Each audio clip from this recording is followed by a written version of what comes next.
Well, the Angel Flight is a 501c3 charity organization, a national organization. I think the umbrella organization is called Mercy Medical Airlift. And the Angel Flight is a regional branch of that. My dispatcher, my home office is in Virginia Beach, and I've been flying with them, for them, for, 10 years or so. Well, it's a true mitzvah. It truly is. It's a true mitzvah. It's a blessing on both sides. It's a blessing for me because I get to do something that I love to do and need to do in order to stay proficient. And it's a blessing on the other folks who've got a serious medical condition, can't deal with it in their hometown, have an ability to pay for the care, but the expense of getting to the care just defeats them. And so we provide that link. The Angel Flight does.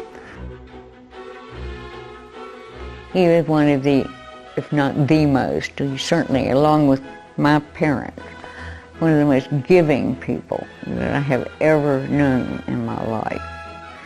And the Shepherd Center has been very important for him. Now, I'm simply an accessory. I know that the Shepherd Center is a 12 months a year ongoing operation. And I know that they do their delivery of meals and helpful folks, as I help folks get out of town to go to a dock, Shepherd Center helps folks in town get to a dock. And it's the kind of organization that, in my book, far better done by human beings looking after other human beings than by some governmental agency halfway doing it. And it's a far more effective and humane process. And the enrichment programs that the spring and fall, they do seem to be well populated and popular, and it fills a need for folks who are, no longer punching a time clock, and keep the brain working, and keep in contact with fellow human beings, and those are all good things.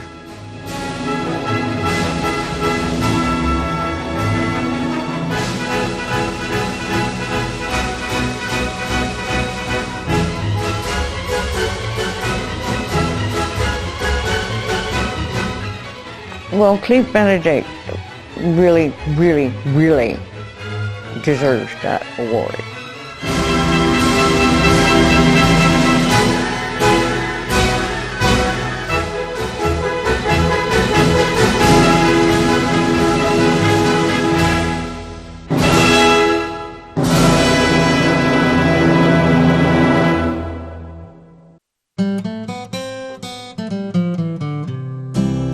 There's a change that's come over America, a change that's great to see. We're going back to work again, it's better than it used to be. I'm feeling good about America, it's something great to see. I'm feeling good about America, and I'm feeling good about me.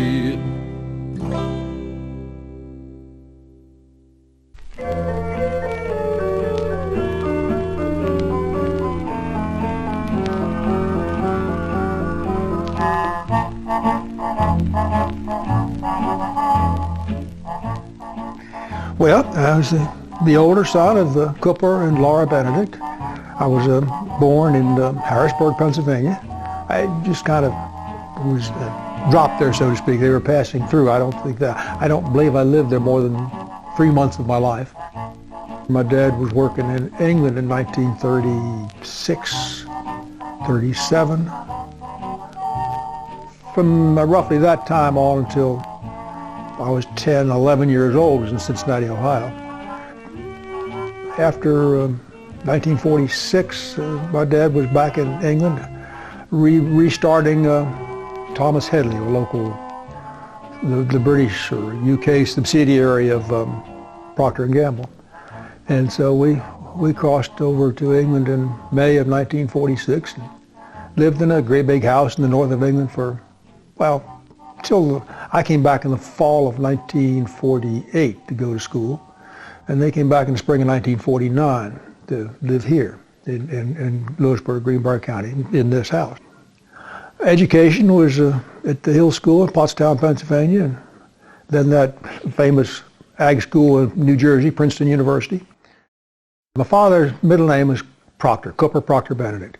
His mother was Olivia Proctor, and she was a great-granddaughter of, I believe his name was Charles Proctor, who, with a partner whose last name was Gamble, began a soap and candle company on the banks of the Ohio River in the 1870s, I think, somewhere in there. It was a family operation for a good many years. And then the Proctors sort of came to the front of it. And it was quite a remarkable company, as a matter of fact. They, in those days, manufacturers ran until all the warehouses were full, and then they shut down and laid everybody off. And then when the warehouses were empty, they'd start up again, and it was very uncertain employment and very hard on folks who had to work in factories. And they devised a system of direct shipping, not by warehouse to, not simply great warehouses, but to individual businesses. So they were able to program and run the company year-round. So they had year-round employees. And they were the first operation to offer profit-sharing retirement programs around about the 1890s. The joke was in the 1950s and 60s there were thousands of millionaires in Cincinnati who have been lifetime employees of Procter & Gamble. Now my mother came out of a New York family. Delavaters were French Huguenots, so they came out of the Low Countries in, I don't know, the 17th century, I think. But a New York family, and lived in New York my mother was one of the first to move out, I guess, and married that Ohio fellow. Her father was well, I'm not sure how to describe him, because I, of course, didn't know him at all. But as he was described by my mother, he was a very brilliant guy who always was making something new, but it never quite sold. You know, one of those folks that always had a great idea, but someone else made the money out of it, and it was kind of sad. And he was tubercular, and my mother contracted tuberculosis from caring for him.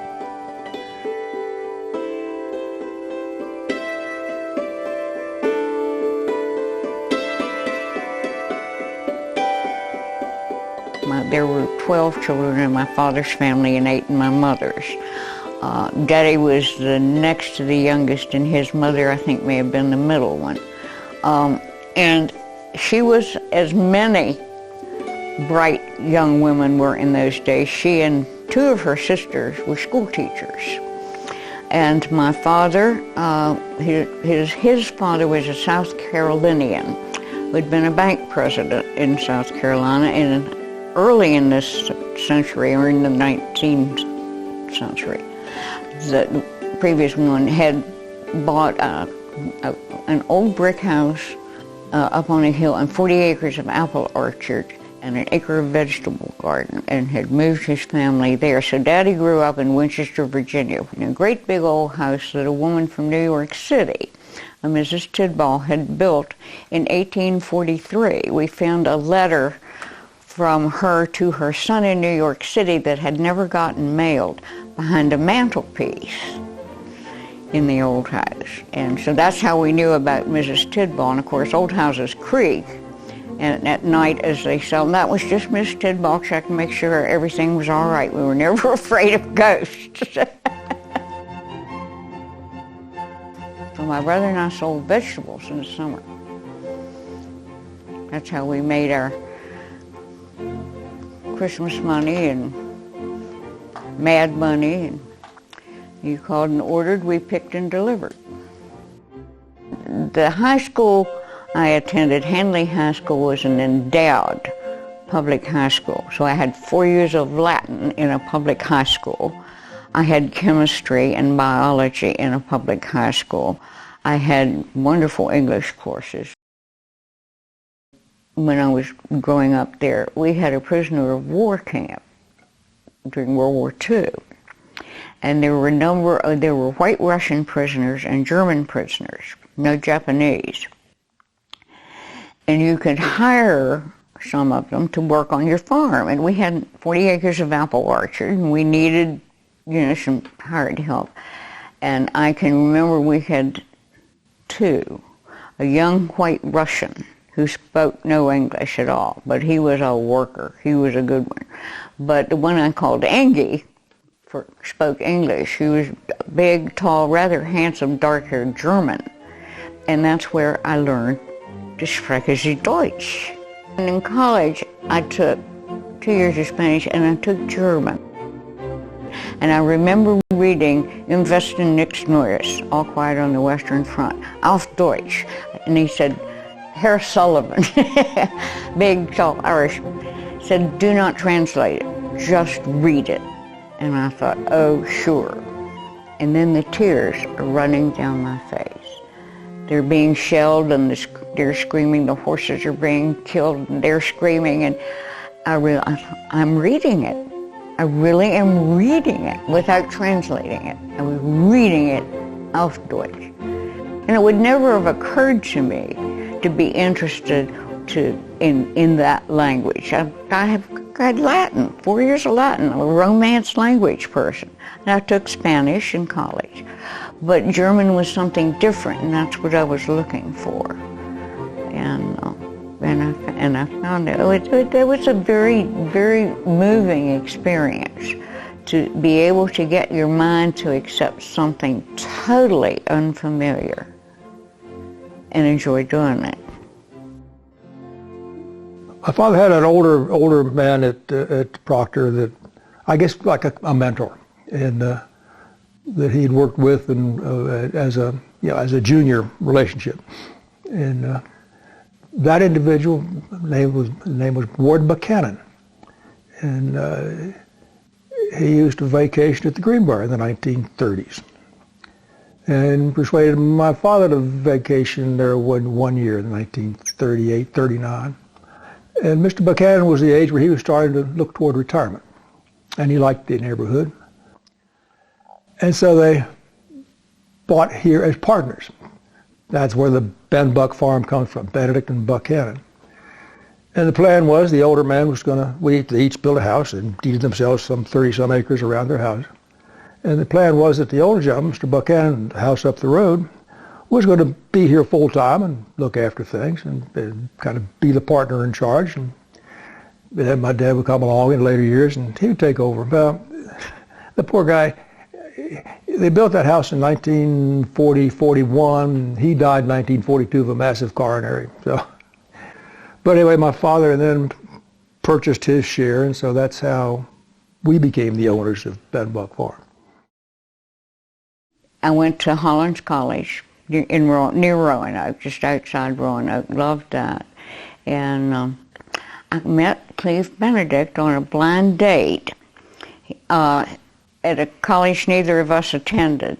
But a friend of mine at Hollins was dating a boy who went from Lewisburg, who knew Cleve, was going to VPI. And midwinter dances are a big thing. And it's big band music. We had the Dorsey Brothers Orchestra to dance to live, and so they set up this blind date between Cleve, who was home on Christmas break or whatever, and I can remember going out after a dance or day. You always went out to get something to eat, and the car was crowded, so I was sitting on his lap, and I remember looking at him thinking, this is the nicest man I ever met.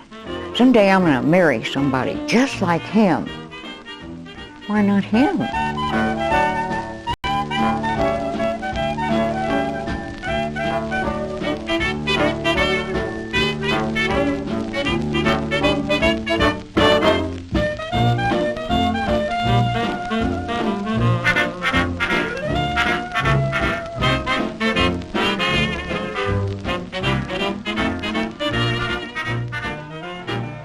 Fate was sealed. We Southern girls can pursue very charmingly. Oh, well, the light of my life. What do I say? I mean, it's been quite a journey. she's put up with a lot. Yeah, for as feisty as she is, she has endured some. In our early days, when we lived in Philadelphia, and our first child was born in Philly. We had a 2-bedroom apartment, and she didn't work outside the home. We went to Buffalo, New York, in the early spring of 1959. Second child was born there. Procter & Gamble had just introduced Crest toothpaste, and he was detailing dentists, calling on dentists, urging them to recommend Crest toothpaste. So we were in Buffalo for 2 or 3 years. The winters went on forever. But finally, it was time. Cleve's dad was not well, and Cleve said, "It's time we go home, go to the country." It was Halloween in 1961, and we loaded the 2 kids in a little station wagon. And our older boy Cooper was like 3 years old, and Ruth was like 9 months old. And we loaded up in a station wagon and started driving from Buffalo, New York to Lewisburg overnight. And as you know, 219 goes all the way north to Dunkirk, New York, which is kind of south, a little bit west of Buffalo. And that's a long, lonely night. Road overnight. And we got home down here, I don't know, mid-morning the following day. And here we were in our mid-20s, 2 kids, starting a new life, and we were just full of ginger and ready to go. And I didn't know much about actual hands-on dairy farming at that point. But I was lucky, a fellow in the neighborhood named Dick Skaggs, Richard Skaggs, kind of took me under his wing and was a mentor for me for a couple of years, and really taught me most of what little I know about the business. And we began kind of involved in the community and active in the farming community, and ended up on the local board of the Dairy Herd Improvement Association, and the marketing committee for the milk co-op that was handling our milk. And when that came along in 1964, it happened very rapidly. I mean, there was word of the airport to be built, and then boom, next thing you know, they're out there with the paper serving, saying we're coming on your place and doing the engineering work. And it was very, very difficult for my father and mother. They never could accept the reality of that scar up there. And it wasn't much fun for us living down there. We lived down closer to Benedict Lane in those days. And you hear the chainsaws and the trees fall. Then you could hear then they went from that to start to move dirt. And the constant travel of getting across from our house across the construction site out to 219. And so we had to thread through the construction for about 2 years, 2.5 years. And they were always good about keeping a serviceable road. I got to give the folks credit for that. They were. But it was to see ground that you'd lived on, walked on, worked over. The patch of woods was about 98 acres of timber that had not been cut in the 1930s. It was a beautiful patch of woods. Just to see all that go. But it was hard. And my dad died while it was still under construction. They were still moving dirt. Because I remember my mother brought him home. Instead of leaving the funeral, brought him home. And when he left, when the hearse took him from here out to the church, well, they all shut down. And I thought that was a wonderful mark of respect. Because they clearly weren't friends, but that was a wonderful mark of respect. And I remember that, obviously clear as day. But then, the machine started back up, and they finally put down the blacktop and painted the lines. The airport was open, still no road. So for 6 months maybe, we crossed the runway. And then when school came, and school buses started to run, I guess it was the county board put down their foot and said, you got to build a road. And so one got built of sorts. And it's widened over the years, and I think probably your mother, Mrs. Sharp, got the last pretty substantial improvement in going from to a full 2-lane road. I kind of gave her credit for that. She seemed to know her way around better than most of us. With us and for our neighbors north was through condemnation. Okay, 'cause my father wasn't interested in selling. It didn't matter what price they offered him. And he built his house back here, and he'd gone to some trouble to have privacy. And to have an airport within a quarter of a mile of his house was just, he just couldn't get his head around that. And so no, it was the condemnation, and well, he even challenged the constitutionality of the law, the underlying law that authorized the airport. And as a matter of fact, he won. He and Homer Holt was the attorney, super guy, Mr. Holt. And they took it to the Supremes, and the Supremes agreed that it was, basically the argument was that the legislature had passed a special use law naming only Greenbrier County when they could have produced a general law would have done for the whole state. So it was thrown out on that basis. But unfortunately, it was thrown out about the time the legislature was going into session. It wasn't hard to correct. So it was a victory, but it was a Pyrrhic victory. It didn't change the outcome. And and the reality is that the price offered by the airport authority was generous for the time. That wasn't the issue. It's not the that issue. wasn't the issue. It's his place. He wasn't ready to sell it. So that's that.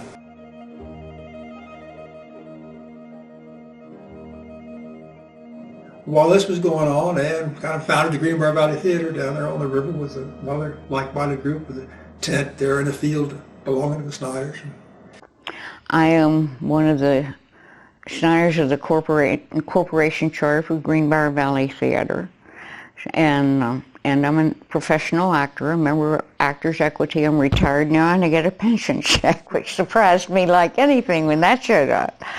But I'm very proud of it. We started in a tent in the summertime. Then we had torn down a barn here, and before the airport was built, we had a field up there, and we tore down the old barn and we moved it and built a barn, which we used as a theater, and it was just a summer theater. I never thought I would end up being a professional actor. Of course, I read all of Shakespeare. I was an English major, and I had read plays. And I can remember play acting growing up, walking through the apple orchard, making up characters and things. So it didn't feel strange to me at all. I didn't make up lines. We don't improvise. I had to learn lines and learn the blocking. But it was a joy. I've enjoyed every minute of it. I've just loved it. And then Tommy Seidenstricker discovered her and asked her to come and help run a horse show at the State Fair. She kind of moved into being full-time manager of the State Fair horse show, and it built into a good show. And I think Ann also had the very first 4-H horse show, county horse show. Got that enterprise started. Somewhere in the 1970s, she got Judy Lawrenson was exec director of the Family Refuge Center, the FRC. Early days. The FRC wasn't really welcomed in the community in the early days. It was perceived as busybodies, getting in between, interfering in family life. No more keeping quiet for me. No The sheriff's department didn't want to be helpful. The town cops didn't want to be helpful. It was not a socially attractive operation. Our daughter had been in an abusive relationship, which she managed to escape from. And so I was drawn to that cause. And I was on that board for quite a period of time. I've been a Girl Scout leader and a member of the Black Diamond Girl Scout Council Board, which I loved. I grew up as a Girl Scout. And the girls and I had a good time. We camped. I mean, we did some crafts and things, but we were an active troop, and it was great fun. It really was. I enjoyed that enormously.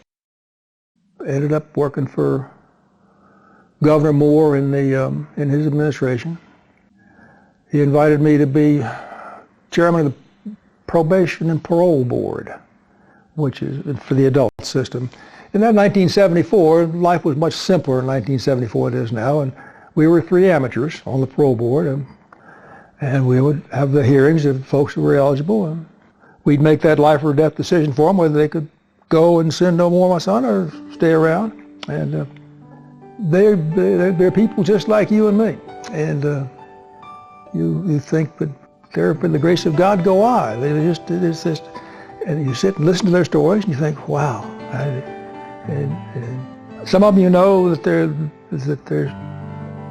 they won't function without the structure of the prison system, and others you think, well, maybe you got a shot at it. And we like to let folks go as much as we could. We thought would, yeah, but the principal criterion was safety. You don't want to turn somebody loose you think might harm another person. But 9 out of 10 of the inmates were there for bad checks, boy breaking and entering, stupid stuff. At least things that you and I consider stupid stuff.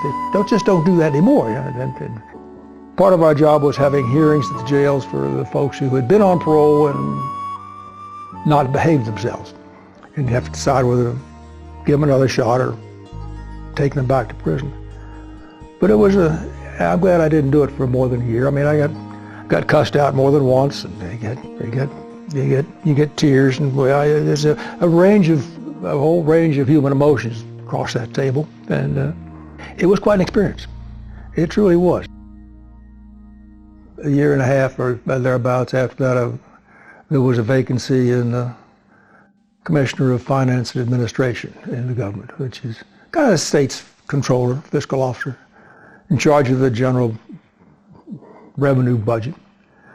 It is a good training ground for government service. I mean, this was in the days before the super secretaries. The commissioner of finance was reported directly to the governor, and that was as high as it went.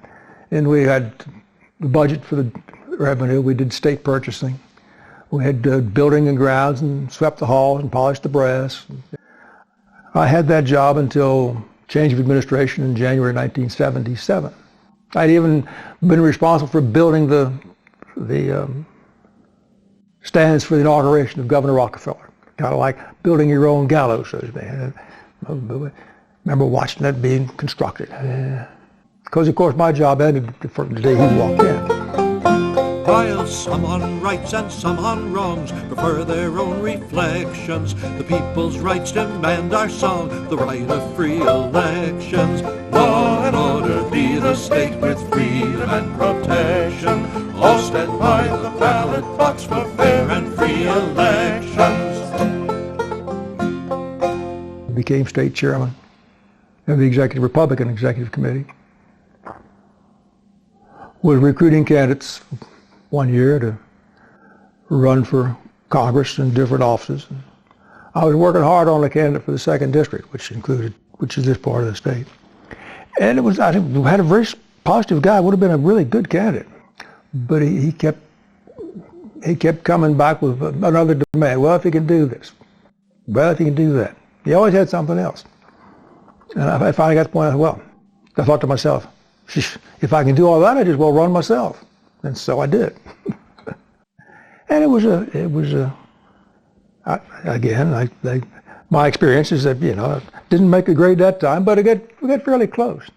And the incumbent was a gentleman named Harley Steigers, Congressman Steigers. Been there for years and years and years. And he didn't choose to have another go-around. So his son filed, Harley Steigers Jr., same name, same family.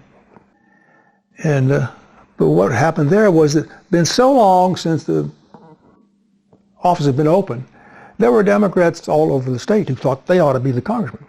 And it evolved. There was a member of the House of Delegates from Martinsburg, Eastern Panhandle, strong young guy. There was another candidate, strong candidate from Fayetteville, lawyer there, and big county, Fayette County, carried a big load in the district. Then there was the Steigers, the three of them. And it was primary came down to the end, and it was a very close vote. It was essentially declared a tie, and everybody's kind of standing around, scratching their head what they're going to do about it, a recount. And the county clerk goes to the courthouse in Fayette County the day after the primary election and says, well, there's 1,000 votes we didn't find last night. Mr. Hamilton wins. And everybody stood around and scratched their heads. The election was over and Mr. Hamilton won. And he was exactly the right opponent for me. Far too politically liberal for the district. And I won the election handily. I'm feeling good about America, and I feel it everywhere I go. I'm feeling good about America, and I feel you ought to know. And I had a good 2 years to be there, 1981, 82. And I'd made a couple of campaign commitments. One was the Cranberry Wilderness. I'd indicated that I would work to see if I couldn't bring that about. And it was just good fortune that my office was down the hall from the gentleman who was the chairman of the appropriate subcommittee of the Committee of the Interior, a fellow named Cyberling, John Cyberling. Heck of a nice guy. From senior Democrat from around Toledo somewhere in northern Ohio. He'd been wanting to do it for years, but the protocol, courtesy in the Congress was that if the incumbent member representing the district didn't choose to want to go forward with the project, it wouldn't go forward. And Mr. Stigers, for whatever reason, had been opposed to the Cranberry Wilderness for years and years and years. And it's true, there were coal reserves under the ground that not they were ever going to be mined, but they were there, and that was, I guess, the ostensible reason. But anyway, I remember Mr. Cyberling put my name on the bill with his, so I was a joint co-sponsor. And we had the hearings in the House, and of course the administration was opposed to it. The Reagan administration was not interested in more wilderness areas. So they sent people up from the Department of Agriculture here or there to testify against it, but the Democrats controlled the committee and it moved forward. And we had to pass it in the House on the day when the ranking Republican member of the subcommittee was going to be out of town. Because if he was there, we'd have to have a roll call vote, and we weren't so sure about how that would come out. So we'd do it on a unanimous consent, which means if it's going to pass unless somebody stands up and demands a roll call vote. And so it passed the House on a unanimous consent. I remember going over and testifying on behalf of the bill before the Interior Committee in the Senate, but then it just sort of disappeared until the very end of the Senate session in December of 1982, after the election, and it came back to the House because it had been modified in the Senate to accommodate some of what the administration wanted in terms of language and consideration of future sites. And so it came back to the House, and the call came, will you want to go ahead and pass it, Cleve? I said, yes, by all means. So it did pass at the tag end of the Congress. And Mr. Reagan, in spite of all, signed it, which I took as a great gift. But I didn't really expect that, but he did. So it became law in 1983. The other triumph was Stonewall Jackson Lake. There was a long-standing flood issue in downtown Weston. They'd been battling for years. And the Corps of Engineers had the plans all worked out, and it had been on the books to be done for a number of years, but again, incumbent congressman didn't support it. And I recall, that was one of my few floor speeches in support of it. And Mr. Cyberling, I remember asking me, do you need help on this? And I said, yes, I sure do. Most Republicans voted no because it was spending money that, so it was largely thanks to my friends on the other side of the aisle that got through the House, but it did. In the Senate, it went on through the Senate, and that became law. And they went to work very rapidly. And of course, now that's one of those things where, on the one legislation, the environmental community thought I was doing the right thing. And the coal operators thought I could hold the telephone out here and hear the comments. But on the Stonewall Jackson, it was flip. The environmental community thought I'd done, and I understand that there are a lot of folks had to move, they were displaced, and I understand that pain because I went through it just up the road here with the airport, and they knocked a lot of real estate off of this place, and my father never could accept that. So I understood the pain, but it's just life goes on, and sometimes hard calls get made. But yeah, those are the two. If I had 2 years to be there, I picked the right 2 years, and I felt good about those two accomplishments. And then, I was some of the votes that shifted the direction of government and size and tax were all very close votes, and required a certain amount of help from the other side of the aisle. But they were quite close votes, and I was there to vote other than my opponent would have voted. But I felt, so it was a good 2 years, but it was not an easy fit for me. I'm not a politics. One has to be content with the conversation, and my life has always been more about seeing something done. If you're in an election campaign, there's votes in a box. You've got to stand it. You did, you didn't do it. You go on a farm, you milk cows, you pay the bills, you don't pay your bills. You're selling toothpaste, you ship the boxes or you don't ship the boxes. I need that evidence of progress. Whereas in the legislative arena, you have to be content with the conversation and the negotiation, and go right again. And I just, as a minority member in the House, it was not a good fit. So I thought, if I'm going to be in this process, I want to be in the chamber where things run, where my party runs it. So that was the Senate. So I foolishly took a shot at that. But I sent me back home. But that's okay. I was in way over my head in that election in 1882. Didn't realize it until about August, and knew I was a terrible mistake. And there I was. But there's nothing to do at that point but walk the road to the end of it and say, okay, we'll move on from here. And after Cleve came home, I stayed in D.C. for a while because I was working for a nonprofit called the Congressional Award, which was not run by Congress, but it was an award presented to young people for accomplishment. But I guess I was restless at the farm and wasn't quite ready to quit. And Mr. Douglas decided he was going to take a shot at being governor. So he filed for governor, so I filed for agriculture commissioner. And that worked. And to everybody's surprise, including to some extent mine at that point. So it was a good time. Ended in a run for governor, which I had an inadequate campaign. That's all you can say about it. Should have won, but when the attacks come, and they inevitably do, how the campaign responds as a whole makes the difference. And we didn't get it right. And so back to Greenbrier County. I mean, I have not regretted that a bit. And each phase of the career, the process, has had its benefits and it has its positives. And while it hurts like the devil to lose, there's always something good comes out of that if you just kind of keep the door open and keep working, and not just let it beat you into the ground, even though it does color your judgment in strange ways for a period afterward. But it was good to come back home.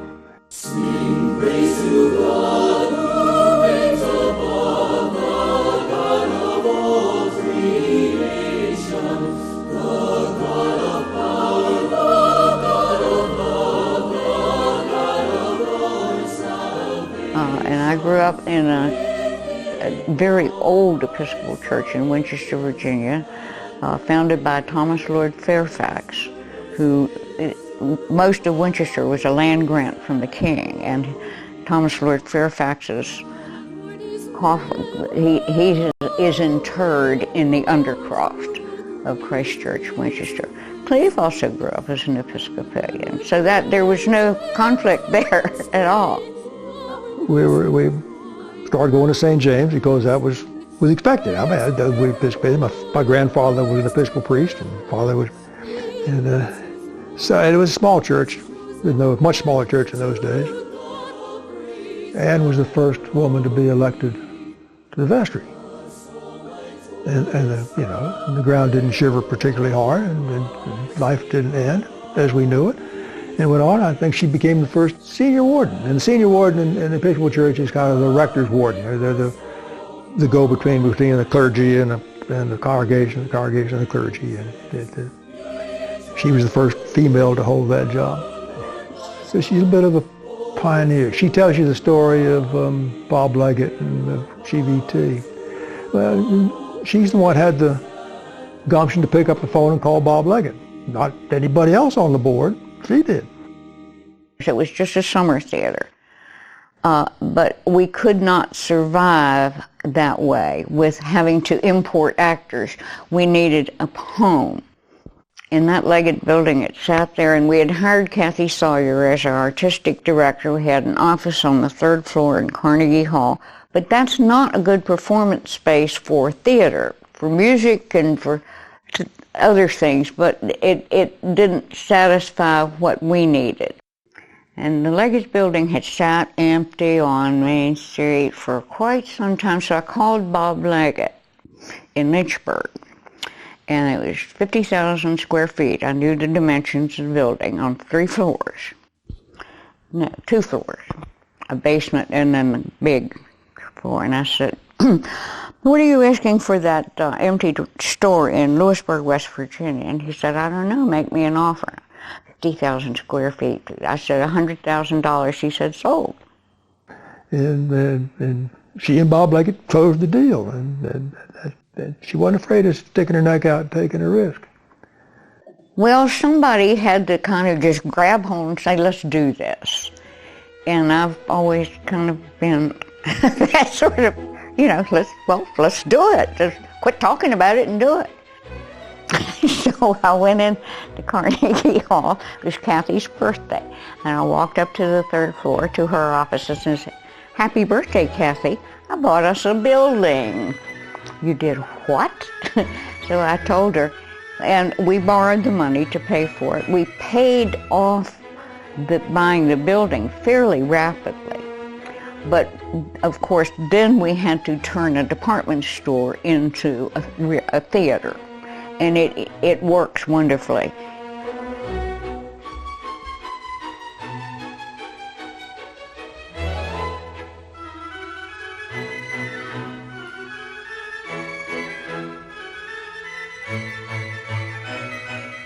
The biggest hallmark of my life here has been Greenbrier Valley Theater, and my association with its growth and with its development. Her role in A Little Night Music, she had the role that was created for Hermione Gingold. Basically, it was kind of a character actor created to be sort of comic relief, I think, in the show. But under Ann's interpretation, it became sort of she became not only the narrator, but she caused the action to change, to move to the next phase. It was quite a transition for the part. I don't even try to learn lines until we block a play, because it works physically. If I'm here doing this, I say that. And it's, you enter from here and you go over there, and he's sitting there and he gets up and you all talk. And that's blocking it. And the actor, that's not made up. That's done by the director. And I have discovered that the marriage of the movement, where who you are and what you are doing, makes it so much easier to learn lines. It's almost natural. If I'm here doing this, I say that. We have a children's program that is just blossomed because it's a very marvelous discipline for young people. They can enjoy doing it, but there are reasons for doing it certain ways, and I think it's a really good thing, especially for teenagers. They don't have to run around on the streets. but they can have a good time, and they can make friends, and they can learn, and they can be somebody. And that, I think that self-respect is a really important thing for young people to be able to build and to have. And then we are now back to the legislature, West Virginia's official state theater, and I'm just so tickled that we could do that. Life's been good. 3 children, they've all grown, assorted grandchildren, many of them grown, not all. Time does go by. We have been very fortunate in our 58 years. Okay, may there be another 58.